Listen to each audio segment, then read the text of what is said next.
इसलिए संत समागम हरि कथा तुलसी दुर्लभ तोय। सुत दारा अरु लक्ष्मी पापियों के घर होए। सुंदर पुत्र की प्राप्ति पापी को भी मिल जाती है, सुंदर खूब विपुल धन भी मिल जाएगा, पत्नी भी सुंदर मिल जाएगी, लेकिन संत समागम भगवान की कथा ये बहुत मुश्किल है। कलयुग में अगर देखें तो संत का मिलन और भगवान की कथा, दो वस्तुएं दुर्लभ है। इसमें प्रीति हो जाएगा, ये भी बड़ा कठिन बात है। संत मिल जाएंगे लेकिन आपको अकड़ बनी रहेगी, झुकेंगे नहीं। हमने देखा है कई जगह, जब तक ये अकड़ नहीं नष्ट होगी, किस बात का अकड़? धन है, किस बात का? एक चुटकी में धन चला जाएगा। ठाकुर जी की नजर हटी, बहुत सुंदर हैं, ठाकुर जी ने नजर हटाई कि कहू खालिस मार जाए, कहू कुछ भी हो सकता है। बहुत सुंदर बोलते हैं, बड़े ज्ञानी हैं, ब्रेन हेमरेज हो जाए, सारा ज्ञान शून्य हो जाएगा। किस बात की अकड़ भैया? अहंकार हम किस लिए करें? क्या है हमारा? हम कुछ भी हमारा नहीं है। जो कुछ भी दिया हमारे गोविंद ने दिया है, हम उसको धन्यवाद करें और निरंतर उनका स्मरण करें। गोविंद, आपने कृपा करके मुझे सब कुछ दिया है, अब मैं आपको भूलूं नहीं, कृपा करके ये वृत्ति और मुझे दे दीजिए, ये स्वभाव और दे दीजिए। इसके लिए हमें प्रार्थना करनी है। झुक जाता है जो जितना, उतना ही उसको प्राप्त होता है। जो घड़ा झुकता है वो लबालब पानी से भर जाता है, और जो घड़ा झुकता नहीं है, सीधा रहता है, उसमें एक बूंद पानी नहीं जाता है सरोवर। एक बार समुद्र ने नदियों से कहा, हे नदियों, समुद्र पति है और नदियां पत्नियां हैं। समुद्र ने कहा, देवियों, मैं देखता हूं कि तुम बड़े बड़े वृक्षों को, चट्टानों को बहा करके ले आती हो, लेकिन हमने देखा नहीं कि कभी घास बह करके आई। नदियों ने कहा, स्वामी, ये जो चट्टाने हैं ना, वो अकड़ करके खड़े रहते हैं, वृक्ष अकड़ के खड़े रहते हैं, तो उनको हम जड़ से तोड़ देते हैं, और जो घास से दूबा है ना, वो झुक जाती है। जब हम बहते हैं ना, तो वो झुक जाते हैं। जब वो झुक जाते हैं तो हमें करुणा आ जाती है, और फिर वो नष्ट नहीं कर पाती। इसलिए झुकना सीखना चाहिए। जो जितना झुकेगा उतना ही उसको प्राप्त होगा। और अपने महत्पुरुषों के सामने तो जरूर झुकना चाहिए। माता पिता के सामने, अपने श्रेष्ठ जनों के सामने तो झुक जाओ भैया। जितना झुकोगे उतना ही प्राप्त होगा। लेकिन ये नेचर में नहीं होगा तो नहीं हो सकता। बोलो जय श्री कृष्ण, बोल दो जय श्री कृष्ण। बोलना पड़ेगा, जय श्री कृष्ण तो बोलना ही पड़ेगा, इसी से कल्याण होगा। जब तक यहाँ है तब तक तो बोलते ही रहो, घर जाने के बाद तो पता नहीं क्या बोलोगे, फिर तो वहां दूसरी भाषा बोलोगे। यहाँ हम पढ़ा रहे हैं, घर में दूसरे कोई पढ़ाने वाले हैं। बोलो जय श्री कृष्ण। सूत जी महाराज जी से सौनकादि ऋषियों ने अपनी बात कही। बाबू साहबों को बता दीजिएगा टाइम बता दीजिएगा, कितना देर तक कथा कहनी है। नहीं, हम लगे ही रहे।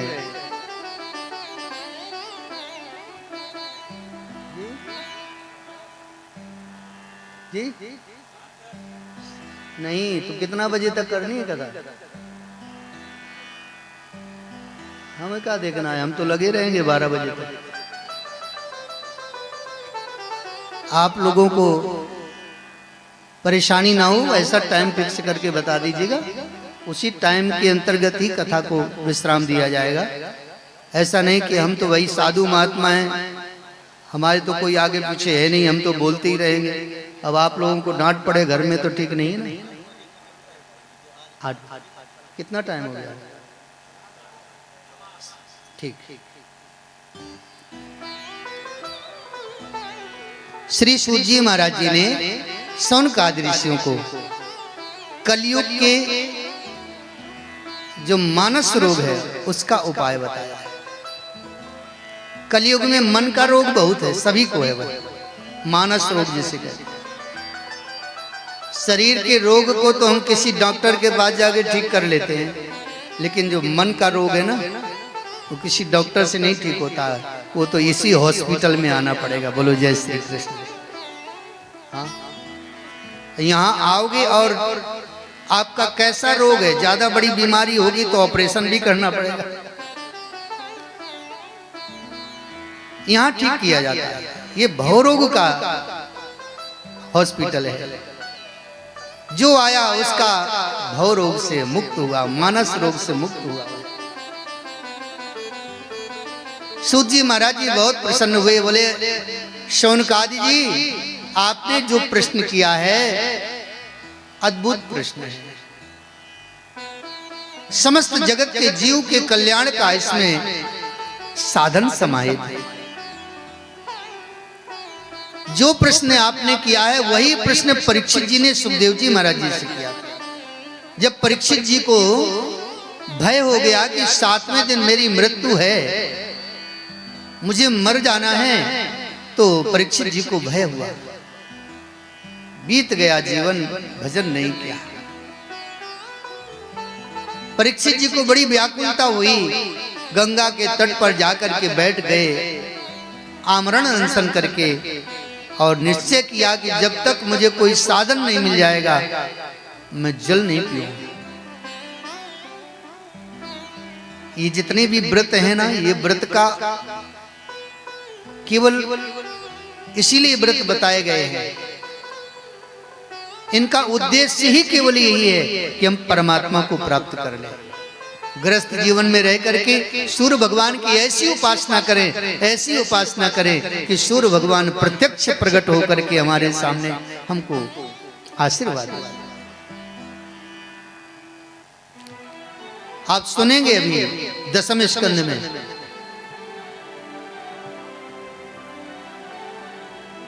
कि एक राजा थे सत्राजित, उन्होंने सूर्य भगवान की उपासना की, इतनी गजब की उपासना की, सूर्य भगवान प्रकट हो गए। बोले मांग लो क्या चाहिए। महाराज कुछ नहीं चाहिए। उन्हें ऐसी मणि दी जो नित्य प्रति 80 किलो सोना देती थी वो मणि। सूर्य भगवान साक्षात प्रत्यक्ष देवता हैं और सूर्य भगवान ने सभी युगों का दर्शन किया है, परमात्मा के प्रत्येक अवतारों का दर्शन किया सूर्य नारायण ने। चाहे वो 12 अवतार हो, हिरण्यकश्यप अवतार हो, हिरण्याक्ष माने नरसिंह अवतार हो, या कच्छप अवतार हो, 12 अवतार हो, वामन अवतार हो, राम अवतार, कृष्ण अवतार, यानी जितने भी अवतार हैं सभी अवतारों का दर्शन सूर्य नारायण ने किया है। अगर आप किसी भी अवतार का दर्शन करना चाहते हैं, सूर्य भगवान की आराधना करिए और सूर्य नारायण आपके अंदर ऐसी प्रज्ञा ला देंगे, आपका मन एकाग्र हो जाएगा और वह देवता आपके सामने प्रत्यक्ष प्रकट हो जाएगा। अद्भुत है सूर्य नारायण। इनसे हमारे कोई भी कर्म छिपे नहीं हैं, शुभ और अशुभ सारे कर्मों के ये साक्षी हैं, सब जानते हैं। इसलिए इनकी उपासना करनी चाहिए और कहना चाहिए हे सूर्य नारायण, जैसे आप सारे जगत को प्रकाश देते हैं, ऐसे ही आप हमारे अंतःकरण में ऐसा ज्ञान का प्रकाश दीजिए कि अज्ञान का नाश हो जाए और ज्ञान के द्वारा हम उस परमात्मा का दर्शन कर लें।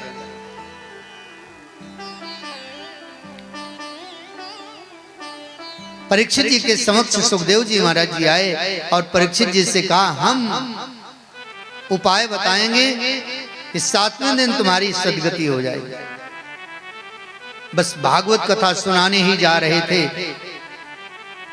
परीक्षिते कथां वक्तुं सभायां संस्थिते सुखे सुधा कुंभं गृहीत्वैव देवास्तत्र समागमन।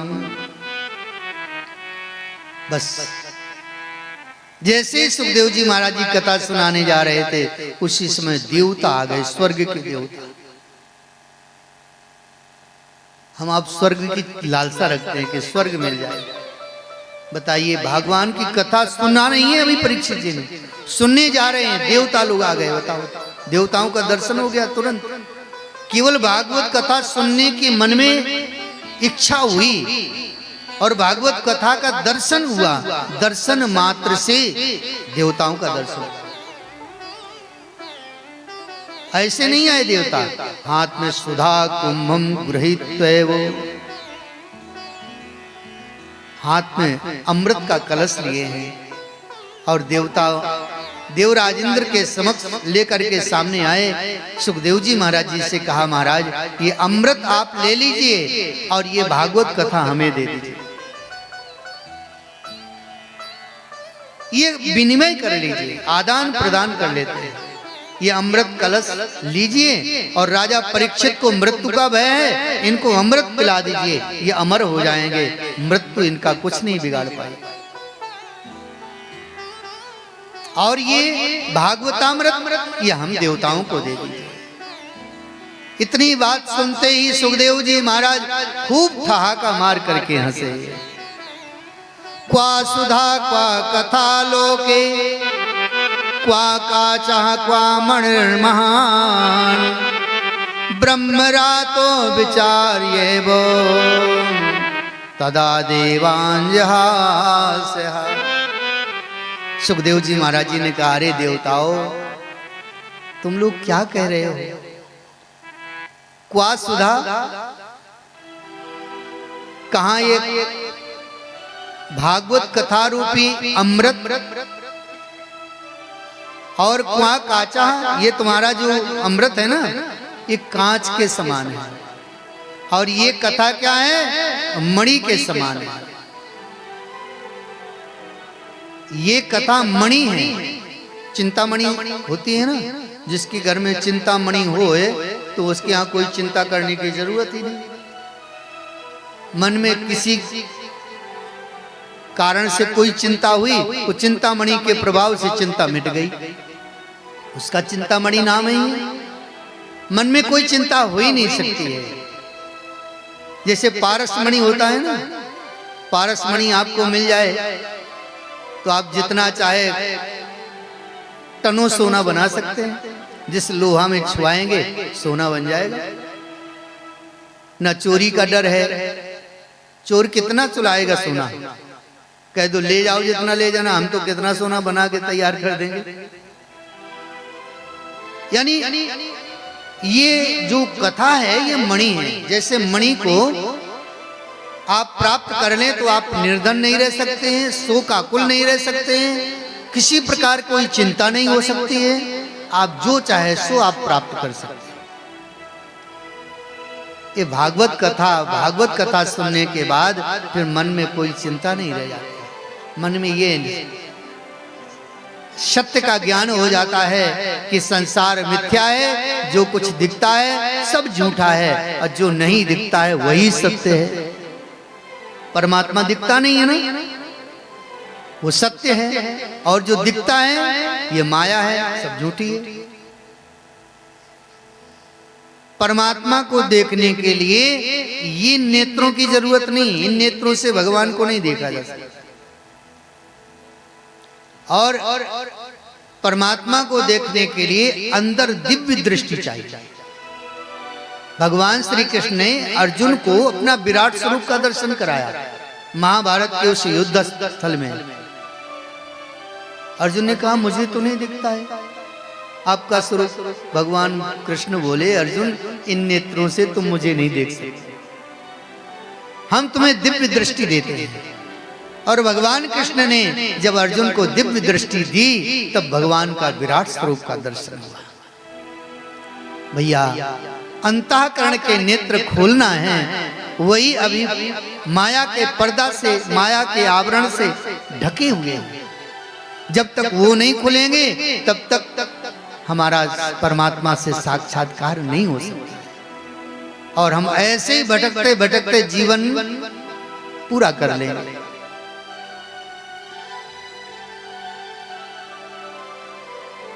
सुखदेव जी ने कहा जाओ ले जाओ अमृत कलश, ये हमारे काम का नहीं है। ये तो केवल अमर बनाएगा ना,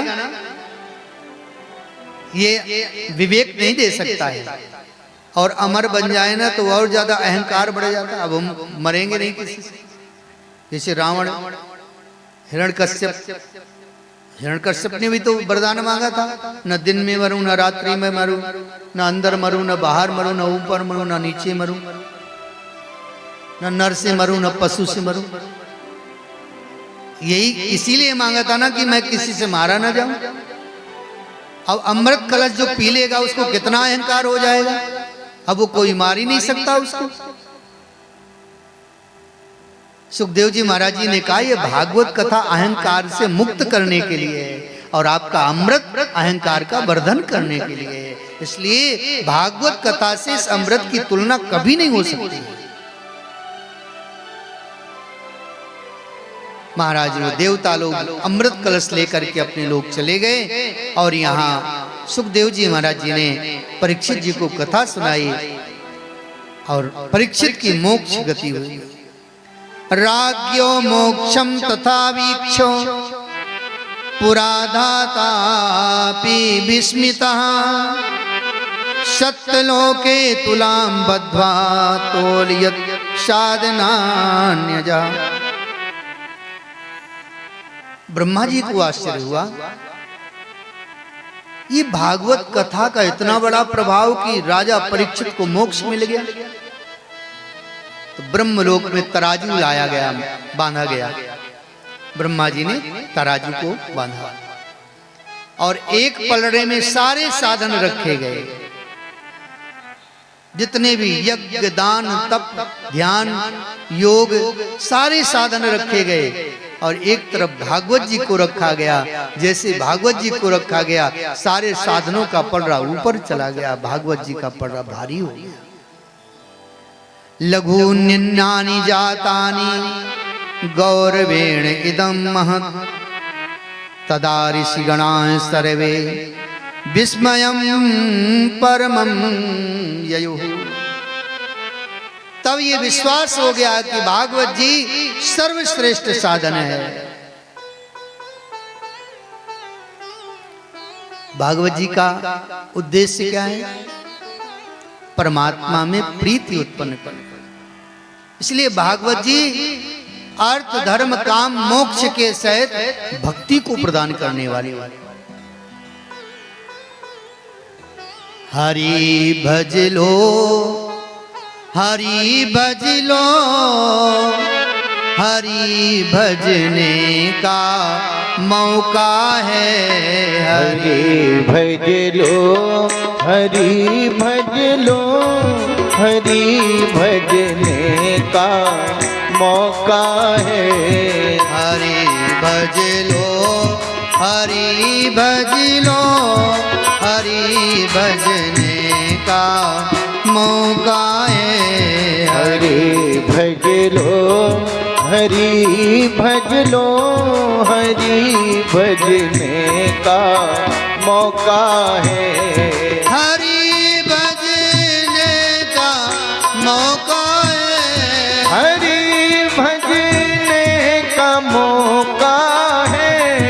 हरि भजने का मौका है। हरि भजने का मौका है।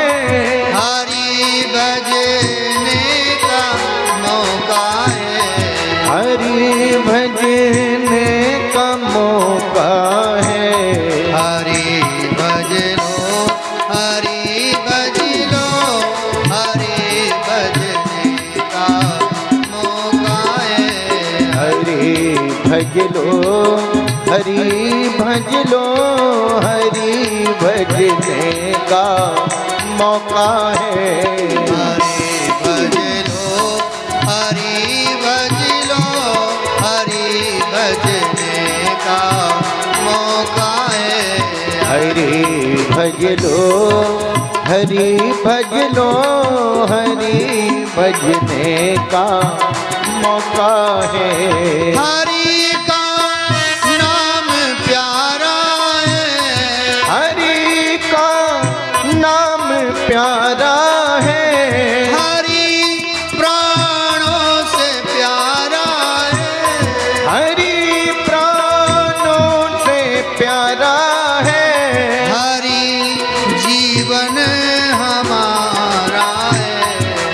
हरि जीवन हमारा है। हरि भज लो, जय हो। हरि भज लो, हरि भजने का मौका है। हरि भज लो, हरि भज लो, हरि भजने का मौका है। हरि भज लो, हरि भज लो, हरि भजने का मौका है। हरि भज लो, हरि भज लो, हरि भजने का मौका है। हरि जग में निराला है, हरि जग में निराला है। हरि हम सबको प्यारा है। हरि हम सबको प्यारा है। हरि हम सबको प्यारा है। हरि हम सबको प्यारा है। हरि भज लो, हरि भज लो, हरि भजने का मौका है। हरि भज लो, हरि भज लो, हरि भजने का मौका है। हरि भज लो, हरि भज लो, हरि भजने का मौका है। हरि भज लो, हरि भज लो, हरि भजने का मौका है। हरि भज लो, हरि भज लो, हरि भजने का मौका है। हरि भज लो, हरि भज लो, हरि भजने का मौका है। इस प्रकार से श्री सूत जी महाराज जी ने शौनकादि ऋषियों को अति संक्षिप्त महात्मा सुनाया। महात्मा तो बहुत बड़ा है, 6 अध्याय में है, पर समय का एक निश्चित स्थान बताया गया है, तो उसी स्थान पर ही हम लोग अपना आज प्रथम दिवस की कथा है। थोड़ा सा विलंब हो गया, कल से कथा यही टाइम रहेगा 5 बजे से 5 से 8 बजे तक। तो आप सभी श्रवण कर लें। 5 बजे से 8 बजे तक कथा का समय रखा गया है। तो आप सभी श्रोता बंधुओं से हाथ जोड़कर निवेदन है कि अगर बन जाए तो लाभ ले लो, नहीं तो जीवन तो दिन प्रतिदिन अपने पड़ाव की तरफ जा ही रहा है। पता नहीं जीवन की कब शाम हो जाए भैया, कुछ पता नहीं कब हमारे जीवन का अवसान हो जाए। इसलिए जो किया अच्छा है, लेकिन अब जो किया जाए तो अति अच्छा किया जाए, श्रेष्ठ किया जाए। अभी तक जो किया सबके लिए किया, लेकिन अब अपने आप के लिए कुछ करने की सोच लो, क्योंकि पता नहीं कब मृत्यु अपने आगोश में ले ले, कोई भरोसा नहीं है। तो जितना समय बचा हुआ है उतना समय ही हम अपने आप के लिए समर्पित कर दें।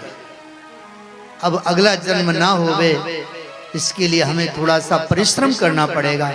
बिगड़ा हुआ मन है, ये मन बहुत बिगड़ा हुआ है ना, इसको सही लाइन में लाने में बहुत टाइम लगेगा, बड़ा परिश्रम होगा। जैसे कोई बालक बिगड़ जाए ना, तो उसको ठीक संस्कार देने में बड़ा कठिनाई होता है। ऐसे हमारा मन बिगड़ा हुआ है, इसको हम भगवान के भजन में कैसे लगाएं? प्रयत्न पूर्वक लगाइए, कैसे भी भजन होए। ये नहीं कि मन नहीं लगता है तो महाराज क्या करें, नहीं लगता है मन, तुम भजन करो बैठो। मन क्या करेगा, भगेगा? भगने दो मन को, तुम मत भगो। तुम नहीं भगोगे, मन भगते भगते एक दिन आ जाएगा, वहीं आ जाएगा। मन कहाँ जाएगा? भगने दो। तुम तो केवल मुख से हरि का नाम लो, मुख से भगवान का भजन करो। एक ना एक दिन मन भी साइलेंट हो जाएगा और वो आपकी आज्ञा के अनुकूल चलने लगेगा। भजन करना है भैया, जीवन व्यर्थ में ना जाना देना। मनुष्य तन बड़े मुश्किल से प्राप्त हुआ है, कि हमारे किसी तपस्या का परिणाम नहीं कि हम मनुष्य बनाए गए। हमने कोई साधना किया हो, हमने कोई तपस्या किया हो, इसके कारण मनुष्य बनाए गए ना। ये तो परमात्मा की अहेतु की कृपा से हम मनुष्य बनाए गए। हम मनुष्य बनने लायक नहीं थे, लेकिन परमात्मा ने अपनी कृपा करके मनुष्य बना दिया है। तो हम आप समर्पित होकर उस कृपालु परमात्मा को स्मरण करें कि वो प्रसन्न हो जाएं और हम आप सभी को जीवन मुक्त कर दें। कृष्ण गोविंद हरे मुरारे, हे नाथ नारायण वासुदेव। हे कृष्ण गोविंद हरे मुरारे, हे नाथ नारायण वासुदेवा। कृष्ण गोविंद हरे मुरारे, हे नाथ नारायण वासुदेवा। हे कृष्ण गोविंद हरे मुरारे, हे नाथ नारायण वासुदेवा।